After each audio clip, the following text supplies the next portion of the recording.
वास्तु और महावास्तु में क्या अंतर है? महावास्तु है ये मोर प्रिसाइज्ड है। ये केवल आपके घर को 4 दिशा या 8 दिशा में नहीं बांटता, 16 दिशाओं में बांटता है।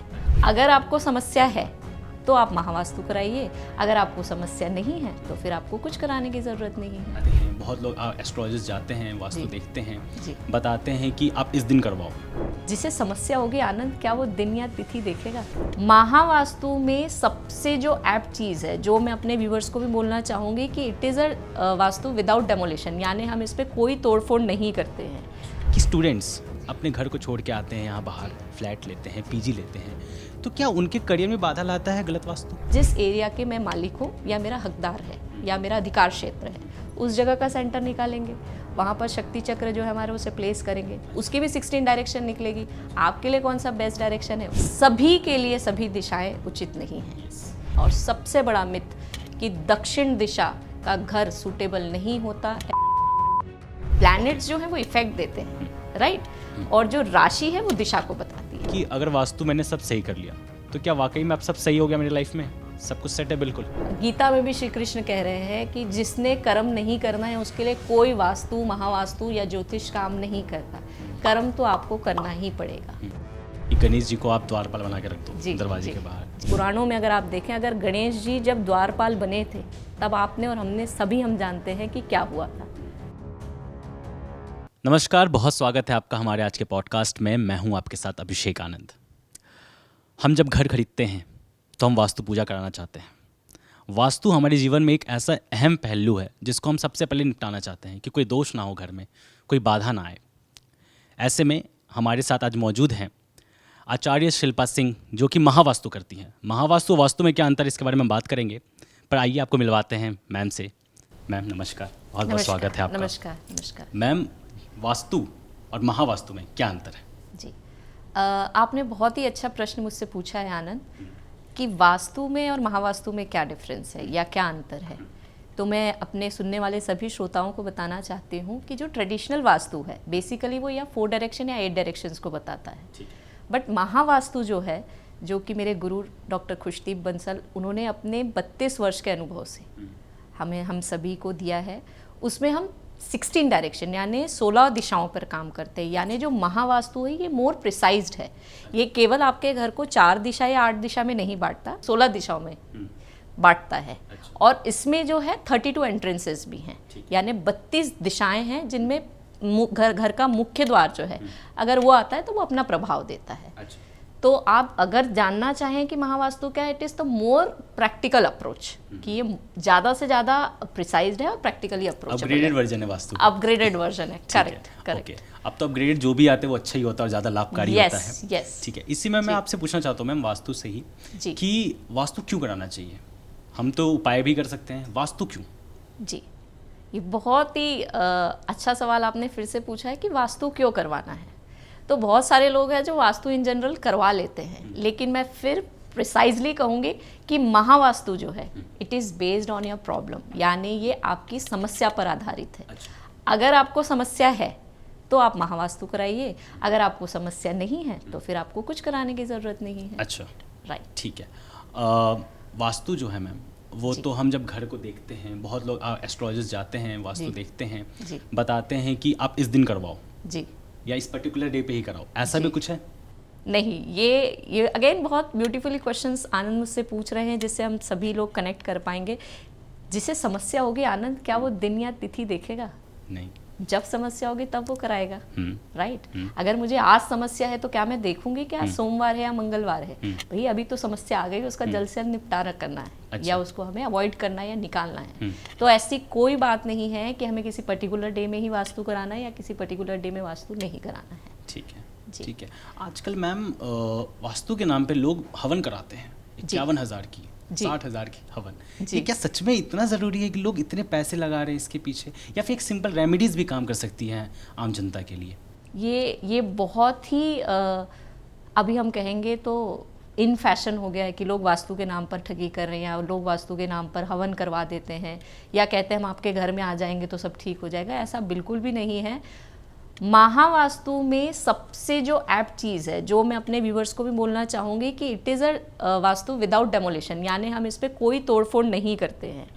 आप सिंपल महावास्तु रेमेडीज़ जो कि कलर टेप्स हैं या जो मेटल स्ट्रिप्स हैं उनका उपयोग करके आप अपने घर में चीज़ों को बैलेंस कर सकते हैं। तो आपको तोड़फोड़ करने की या इतना हैवी चीज़ करने की कोई ज़रूरत नहीं और डरने की भी ज़रूरत नहीं है कि अरे इतना खर्चा आ जाएगा। तो इट्स जनरल रेमेडीज़ जो हैं, जो छोटे उपचार हैं, उनसे हम अपने घर को बैलेंस कर सकते हैं। रेमेडीज़ पे मैं आऊँगा, पर उससे पहले मैं ये जानना चाहता हूँ कि सपोज़ करो घर में मैम 5 लोग हैं, है ना। 4 लोग की किस्मत बहुत अच्छी चल रही है, 5वां पछताता है कि मेरी तो किस्मत साथ नहीं देती, तो लोग कहते हैं वास्तु पूजा करवा लो। सबकी तो सही चल रही, बस उसकी खराब है। इसमें कहाँ तक लोग सही हैं और गलत है? हाँ, ये इस पे महावास्तु का हमारा दूसरा स्टेप या दूसरा पहलू जो है वो काम करता है कि वास्तु तो सबके लिए बैलेंस्ड है। उस घर में सारी चीज़ें आपने वास्तु के हिसाब से बैलेंस कर रखी है, पर उस व्यक्ति पर्टिकुलर का, ये पर्सन जो एक पर्टिकुलर है, उसका एस्ट्रो यानी उसकी पत्री क्या कह रही है, क्योंकि वो समस्या बाकियों को नहीं आ रही है, एक पर्टिकुलर व्यक्ति को, घर में रहने वाले सदस्य को आ रही है। मतलब उसके ज्योतिष में कोई प्लैनेट का मूवमेंट हुआ है जो उसको इफेक्ट कर रहा है या अफेक्ट कर रहा है, वो चीज़ की वजह से उसको समस्या आ रही है। तो उस जगह पर हम महावास्तु में हमारी एस्ट्रोलॉजी का यूज़ करते हैं कि घर में बाकी चीज़ें तो महावास्तु के हिसाब से सेट कर दी, उस पर्टिकुलर पर्सन के लिए कौन सी डायरेक्शन सूटेबल है, इसको हम महावास्तु के थ्रू उसके लिए हम सेट करते हैं। ठीक है, परिवार की बात हम कर ही रहे हैं, तो मैं जानना चाहता हूँ कि किसी की शादी होती है, उसने पहले अपना घर बनवा रखा है वास्तु के हिसाब से बिल्कुल, अब उसकी शादी होती है, कल को बच्चे भी होंगे, सबकी कुंडली भी अलग होगी, तो क्या अगर पत्नी जो आती है शादी करके, उसके हिसाब से वास्तु भी खड़े हैं, वो ठीक करना होता है हमें? बिल्कुल ठीक। इसमें फिर से महावास्तु का जो एस्ट्रो प्रोस्पेक्ट है उसको हम ध्यान में देंगे कि घर का वास्तु सेट हो चुका है, बेसिक बैलेंसिंग हो चुकी है, अब शादी हो गई है, उनकी जन्मपत्री दूसरी होगी और आपकी धर्मपत्नी की जन्मपत्री दूसरी होगी। तो महावास्तु में पर्टिकुलरली हम डायरेक्शन बेस देखते हैं कि उसके लिए कौन सा डायरेक्शन, आने वाली जो बहू है या जो वाइफ है उनके लिए कौन सा सूटेबल डायरेक्शन है। फिर हम स्टडी करते हैं कि दोनों के लिए, हस्बैंड और वाइफ के लिए कौन सा बेस्ट डायरेक्शन है, उनके एस्ट्रो के बेसिस पर वहाँ पर हम उन्हें सोने की या उनका बेडरूम बनाने की सलाह देते हैं और फिर सारी चीज़ें फ्रूटफुल होती है। तो आने वाला जो जीवन है, जो दाम्पत्य जीवन है, वो भी बहुत अच्छे से निभाते हैं। हम अक्सर वीडियोस में भी देखते हैं, लोग घर के बारे में बात करते हैं वास्तु में। एक सवाल जो मुझे हमेशा सताता है ये कि स्टूडेंट्स अपने घर को छोड़ के आते हैं, यहाँ बाहर फ्लैट लेते हैं, पीजी लेते हैं, तो क्या उनके करियर में बाधा लाता है गलत वास्तु? अगर वो चाहे तो वो कैसे उसको सही कर सकते हैं? बहुत अच्छा क्वेश्चन है कि आपने कहा कि कई बार बच्चे जो बाहर पढ़ने जाते हैं तो वो वास्तु कैसे करें। आप कह रहे हैं कि पर्टिकुलर घर का वास्तु तो हो गया, वो पीजी में रह रहे हैं, वो पीजी में रह रहे हैं। इसमें हम महावास्तु में फिर एक छोटा सा मैं आपको सलाह दूंगी कि कुछ भी नहीं करना है आपको। अपने जो आपका रूम है, आपने एक रेंट पे रूम लिया है, उस रूम का सेंटर निकालेंगे, पर्टिकुलरली जो एरिया आपका है, यानी जिस एरिया के मैं मालिक हूँ या मेरा हकदार है या मेरा अधिकार क्षेत्र है, उस जगह का सेंटर निकालेंगे। वहाँ पर शक्ति चक्र जो है हमारे उसे प्लेस करेंगे, उसकी भी 16 डायरेक्शन निकलेगी। आपके लिए कौन सा बेस्ट डायरेक्शन है उसमें आप सो जाएंगे। उसमें आप अपना एक स्टडी के लिए बहुत अच्छा हमारा west of south west direction है, वहाँ पर अपनी सारी किताबें रखेंगे, स्टडी टेबल बनाएंगे और उनको फ्रूटफुल रिजल्ट्स आएंगे। अच्छा, जैसे कोई स्टूडेंट है मैम, वो जॉब भी करना चाहता है, पढ़ाई उसने कंप्लीट कर ली पर उसकी नौकरी नहीं लगती जी, तो रूम में ऐसा कुछ जगह है जहाँ पे वो साफ सफाई करें या फिर वो ऐसा कुछ करें, ये कुछ रखें जिससे उनकी नौकरी में कुछ जो बाधा आ रही है वो कट जाए? बिल्कुल ठीक है। सबसे पहले महावास्तु में हम कहेंगे या मैं आपको सलाह दूंगी, सबसे पहली दिशा है जो नॉर्थ ईस्ट डायरेक्शन। अच्छा, उसे आप क्लीन रखें, क्योंकि नॉर्थ ईस्ट से ही जो आप सोच रहे हैं वो जीवन में आप पाएंगे। ठीक है, वो वास्तु पुरुष का हेड है। तो जो नॉर्थ ईस्ट में चीज़ें आएंगी, अगर वहाँ क्लटर है तो आपके दिमाग में क्लटर आएगा। अगर वहाँ पर क्लीन स्पेस है, अच्छा साफ सुथरी जगह है, कोई हैवी ऑब्जेक्ट प्लेस नहीं है, तो वहाँ पर आपको माइंड में आपके क्लैरिटी रहेगी। एक बार माइंड क्लियर हो गया, उसके बाद आपने कहा जॉब की अपॉर्चुनिटीज़, तो इसके लिए महावास्तु में दिशा है उत्तर यानी नॉर्थ की दिशा। नॉर्थ दिशा को अगर हम बैलेंस करते हैं, वहाँ पर कोई रेड कलर या पर्पल ऑरेंज कलर नहीं है, लाल रंग नहीं है, उस जगह को हम पूरा बैलेंस करते हैं। उसके बाद उस जगह को हम, अगर एक महावास्तु की रेमेडी है ग्रीन सिंग, वो लगा दें, और एक मनी प्लांट जो ब्लू बॉटल में, ये सभी के लिए, ये सभी के लिए। पर हाँ, सबसे पहली चीज़ है महावास्तु में बेसिक बैलेंसिंग। अगर वहाँ पर लाल रंग ना हो, उत्तर दिशा में स्पेशली लाल ऑरेंज कलर अगर वहाँ पर है तो उसे वहाँ से हटा दें। उसके बाद वहाँ पर जो ग्रीन सीन है उस सीन को लगाएं। ठीक है। अच्छा मैम, पर्सनली कोई वास्तु अगर देखना चाहता है, जैसे आप मेरे से बात भी कर रहे थे, आपने बताया भी कुंडली बहुत बड़ी भूमिका निभाती है इसमें। जी। हर किसी की कुंडली अलग होती है जी, और बहुत लोग जेनरिक बताते हैं कि आप यहाँ मंदिर बना लो, है ना, ये आपका दरवाजा होना चाहिए, मुख्य द्वार आपका ये होना चाहिए, पर कुंडली जी हमें सही रास्ता भी दिखाती है ना? जी। तो हम कुंडली से कैसे जान सकते हैं कि हमारे लिए मुख्य द्वार कौन सा रहेगा? अगेन बहुत ये एक हमारे ऑडियंस के लिए भी बहुत फ्रूटफुल होगा ये क्वेश्चन, और बहुत सुटेबल होगा। सभी के लिए सभी दिशाएं उचित नहीं हैं। यस। एक जनरल वे में हम कहते हैं कि हम उत्तरमुखी घर ले लें या पूर्वमुखी घर ले लें, दक्षिणमुखी घर ना लें, लेकिन ऐसा बिल्कुल भी नहीं है। महावास्तु में जैसे मैंने आपको बताया कि 32 एंट्रेंसेज हैं, यानी 32 एंट्रेंसेज हैं। आपकी पत्री के हिसाब से जो आपके पत्री में चौथा भाव है उस पर कौन सी दिशा है, उस तरीके का घर आप अपने घर बनाने के लिए उस डायरेक्शन की एंट्रेंस वाला घर आपके लिए सूटेबल होगा। और 10वीं जो आपका भाव है उस पर जो आपका डायरेक्शन आ रहा है, यानी 10th बॉक्स में जो आपकी राशि है उसका जो डायरेक्शन आ रहा है, उस पर आप अपना वर्क स्पेस यानी अपना आपका जो ऑफिस है उसकी डायरेक्शन से आप ले सकते हैं। यानी उत्तर दिशा सबके लिए अच्छी है ऐसा बिल्कुल नहीं है, या पूर्व दिशा सबके लिए अच्छी है ऐसा नहीं है। और सबसे बड़ा मिथ कि दक्षिण दिशा का घर सूटेबल नहीं होता, ऐसा बिल्कुल नहीं है। दक्षिण दिशा के घर भी लोगों के लिए सूटेबल होते हैं। ठीक है, अभी आपने 4th हाउस की बात की, 10th हाउस की बात। जी। तो 4th हाउस में जो भी राशि होगी जी, उसकी जो डायरेक्शन होगी, एक पर्टिकुलर डायरेक्शन है जो महावास्तु में हमारे ठीक है। डॉक्टर खुशदीप बंसल ने दी हुई है। अच्छा। उस पर्टिकुलर ये वैदिक से डायरेक्शन अलग है, जैसे अग्नि तत्व की ईस्ट होती है? नहीं, अग्नि तत्व साउथ ईस्ट है जैसे। अच्छा, राइट, ठीक है। तो इसमें राशियों के आधार पर भी हमने डायरेक्शंस दी हुई है। उस particular, for example 4th box है, 4th बॉक्स में एक पर्टिकुलर राशि है, उस राशि की एक दिशा है, उस दिशा का घर। जैसे फॉर एग्जांपल हमें आपको राशि का बताऊं। जी, फॉर एग्जांपल जैसे किसी के 4th बॉक्स में फॉर एग्जांपल के लिए आपकी राशि आ गई है कैंसर। ठीक है। कैंसर राशि का जो डायरेक्शन है नॉर्थ ऑफ नॉर्थ ईस्ट है। तो आप अगर उत्तरमुखी घर लेते हैं तो आपके लिए बहुत फ्रूटफुल होगा। राइट। अगर किसी के 4th बॉक्स में अगर भाव वहां पर बैठ गया है कैप्रिकॉन, ठीक है, मकर राशि है, उसकी दिशा जो है वो साउथ है यानी दक्षिण दिशा, तो वो अगर S3 S4 की एंट्री का घर लेता है तो उसके लिए बहुत फ्रूटफुल होगा। अच्छा, राइट, ठीक है। इसी में मैं और एक जानना चाहूँगा आपसे कि आपने कुंडली को देख के तो बता दिया ये है, अब कुंडली में जो लग्न होता है वो ईस्ट बताता है। जी, ठीक है, वैदिक के हिसाब से मैं आपसे पूछ रहा हूँ, अब मैं गलत होऊंगा तो मुझे बताना। जी जी जी, ईस्ट बताता है। 7th हाउस आपका वेस्ट हो गया। जी, तो इस पे भी हम कुछ कैलकुलेशन करते हैं महावास्तु में? जी बिल्कुल ठीक है। सबसे पहली बात है कि हम महावास्तु में देखते हैं कि कहाँ से राशि उदित हो रही है। राइट। अच्छा, जनरली हम जो वास्तु में देखते हैं ट्रेडिशनल वास्तु में कि ईस्ट से ही सन उदित हो रहा है, पर ऐसा नहीं है भाई। सन तो लैटिट्यूड चेंज करता है, 23 डिग्री नॉर्थ भी होता है, उत्तरायण या दक्षिणायन जिसे हम कहते हैं, तो प्रॉपर ईस्ट नहीं है। मतलब सन का रोटेशन भी थोड़ा थोड़ा चेंज हो रहा है। राइट, चेंज होता है। राइट, तो उस हिसाब से हम देखते हैं कि ईस्ट की डायरेक्शन, यानी जब हम घर की भी डायरेक्शन देखते हैं तो इन जनरल ईस्ट नहीं मान लेना है।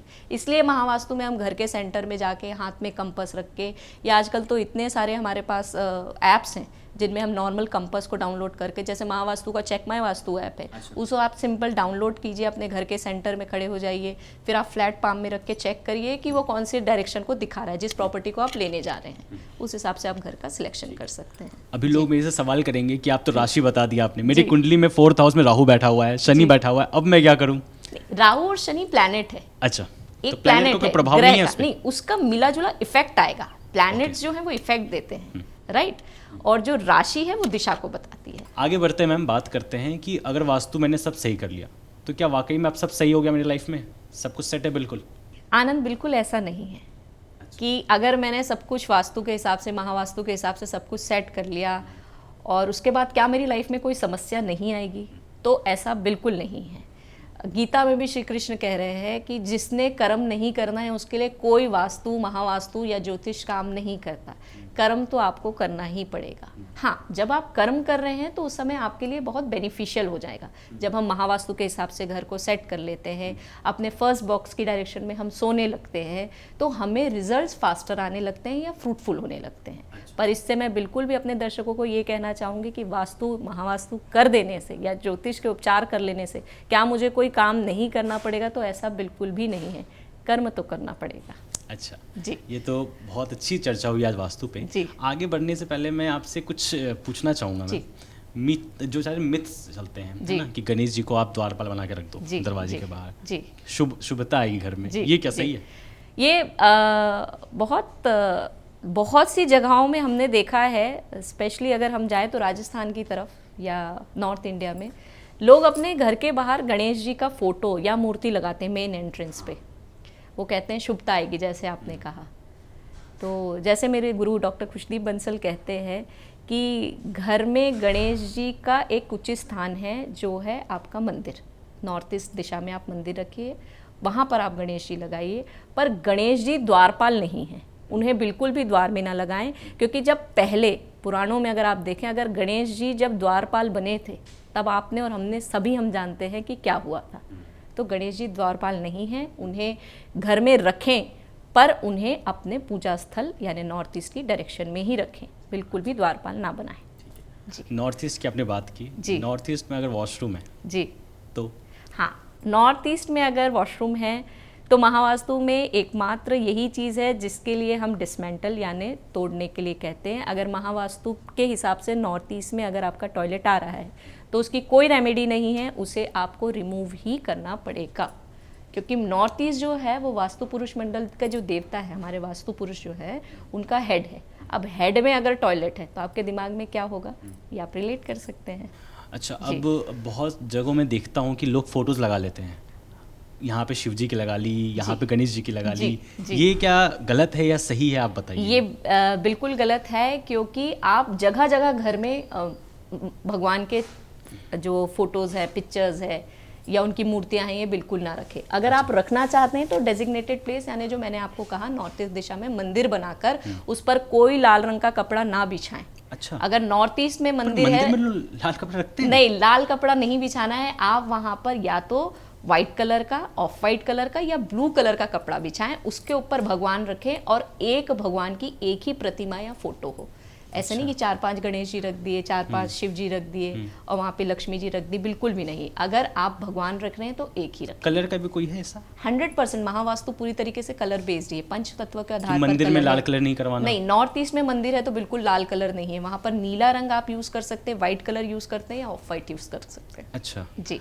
आप जैसे वास्तु करते भी होगे घर पे जाके, जी। कौन सी ऐसी गलती है जो आप देखते हो मोस्ट ऑफ द यूजर्स करते हैं? सबसे पहले तो आजकल जितने कमरे नहीं हैं उससे ज़्यादा टॉयलेट्स बना रखे हैं। फ्लैट सिस्टम है या इंडिविजुअल हाउसेज हैं तो बहुत सारे टॉयलेट्स हैं जगह जगह। जितने टॉयलेट्स हैं उतनी समस्याएं हैं। इन जनरल लोग नॉर्थ ईस्ट में मंदिर तो ज़रूर बनाते हैं, वो कंपास से देख के मंदिर बना लेते हैं या टेम्पल प्लेसमेंट कर लेते हैं, पर वहाँ पर लाल रंग का कपड़ा रख लेते हैं, जो कि मैं फिर रिपीट करूँगी कि लाल रंग का कपड़ा वहाँ पर प्रोहिबिटेड है। वो आपको अग्रेशन या गुस्से को देता है। तो मंदिर नॉर्थ ईस्ट में बनाएं पर लाल रंग का कपड़ा ना बिछाएं। आप चाहें तो वहाँ नीले कलर का या सफ़ेद कलर का या ऑफ वाइट कलर का वस्त्र बिछाएं। ठीक है, अब आखिरी सवाल की तरफ बढ़ूंगा मैं। कोई भी त्यौहार आता है या फिर किसी का बर्थडे है तो हम उसे गिफ्ट करते हैं, गणेश जी की मूर्ति कर देते हैं या फिर कोई हमें गिफ्ट करता है, ये कहाँ तक सही है? मैं बिल्कुल हमारे सुनने वाले सभी श्रोताओं को भी कहूँगी कि ना गिफ्ट गणेश जी दें ना गिफ्ट गणेश जी लें। क्या है, गणेश जी के सबसे बड़े बड़े हैं कान। तो घर में जितने ज़्यादा गणेश जी होंगे तो आप बाहर के लोगों की बातों से अपने जीवन में उतना प्रभाव लाएंगे, मतलब आप और लोगों की बातें ज़्यादा सुनेंगे जो आगे जाकर कलह का कारण बनती हैं। तो घर में बहुत गणेश जी की प्रतिमाएं ना रखें, केवल एक ही गणेश जी रखें, वो भी जैसे मैंने कहा आपके मंदिर के स्थान पर। तो सिर्फ पर्टिकुलर गणेश जी हैं कि और कोई ईश्वर हैं जिनको हमें नहीं देना चाहिए? राधा कृष्ण की भी तस्वीरें ना रखें जगह जगह। राधा कृष्ण के यस, तो राधा कृष्ण के लिए भी अगर आपको रखना है तो यानी ईस्ट ऑफ नॉर्थ ईस्ट की जो दिशा है वहाँ पर आप रखें, और जगह जगह मंदिर फोटो फ्रेम या भगवान के जो चित्र है, पट चित्र है, वो ना लगाएं। अब किसी ने गिफ्ट कर दिया गणेश जी की मूर्ति तो क्या करें फिर? अवॉइड करें उसे लेना। This is what we can say. Avoid करें कि गणेश जी की प्रतिमा जो है वो ना रखें, क्योंकि जितने गणेश जी के कान सबसे बड़े हैं तो आप लोगों की बातों से ज़्यादा प्रभावित होंगे और उसका असर आपके जीवन में होगा। अच्छा जी, thank you so much ma'am, आपने वास्तु के बारे में बहुत कुछ आज बताया और उम्मीद करता हूँ लोगों को भी कुछ जो कन्फ्यूजन्स हैं, जो वहम फैला हुआ है वो क्लियर होगा। आज के लिए बस इतना ही। नमस्कार। नमस्कार मैम। इसी प्रकार की वीडियोस देखने के लिए हमें सब्सक्राइब करना ना भूलें और एस्ट्रोलॉजी से जुड़ी लेटेस्ट जानकारी के लिए डाउनलोड करें माई ज्योतिष ऐप।